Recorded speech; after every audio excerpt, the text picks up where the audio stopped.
Bonjour Ilana, bonjour à toutes et à tous. En cette veille de Shabbat Yitro, j'aimerais évoquer la fameuse question: doit-on écouter les 10 commandements debout ou assis? Il y a en effet une discussion, un débat, en sachant que beaucoup ont la tradition d'écouter les 10 commandements debout, parce que on veut se mettre dans la même situation comme quand on a reçu la Torah.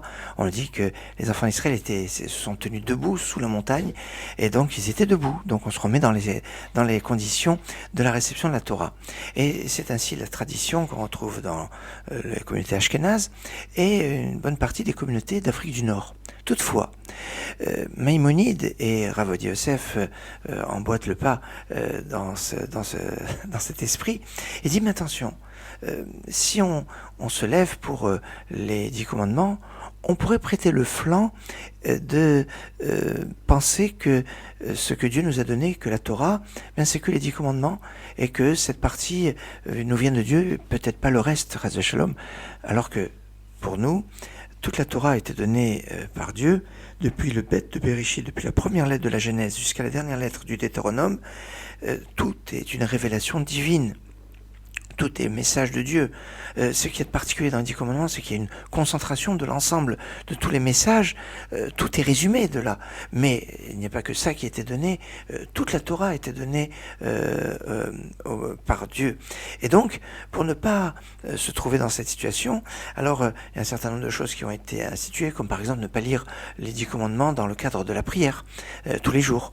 Et donc, de ne pas de se lever. Et c'est comme ça que donc est posé avec Rav Ovadia Yosef de ne pas se lever pour les 10 commandements. Maintenant, c'est comme ça la tradition dans certaines communautés séfarades, notamment en Israël. Si on est dans une communauté où tout le monde est assis, on reste assis. Si on est dans une communauté où tout le monde est debout, on se lève comme tout le monde. Maintenant, on peut trouver une pshara, c'est-à-dire une sorte de compromis entre les deux approches. Ce serait de se lever, et ça Rav Ovadia Yosef est d'accord là-dessus, se lever depuis le début de la montée, avant que les 10 commandements commencent. En général, c'est le rabbin de la communauté qui monte, et là, toute la communauté doit se lever, pas par le respect pour le rabbin, mais pour la Torah que le rabbin porte en lui, et donc on se lève pour l'honneur de cette Torah et l'honneur de la Torah. Donc, et comme on est debout, mais on reste debout pendant toute la montée. Et là, comme on est debout sur toute la montée, eh bien, il n'y a pas de problématique de Torah taromet minime qu'on pourrait dire de prêter le flanc, à considérer qu'il n'y a que les 10 commandements. Non, puisque on a commencé depuis avant les 10 commandements. C'est on va dire, une cote mal taillée qui permet de se rendre quitte d'après tout le monde. Toujours est-il, c'est que le plus important, c'est l'unité, c'est la compréhension, et que qu'on fasse comme ça ou qu'on fasse comme ça, de toutes les façons, il y a sur qui s'appuyer, et le plus important, c'est le shalom. Surtout quand on parle du don de la Torah, on dit Vayichan Sham Israël Negadar, Israël campa là face à la montagne, Keish Echad Belev Echad, d'un seul homme, d'un seul cœur. L'unité est quelque chose de fondamental. Shabbat Shalom, Git Shabbat Shalom, Mevorach.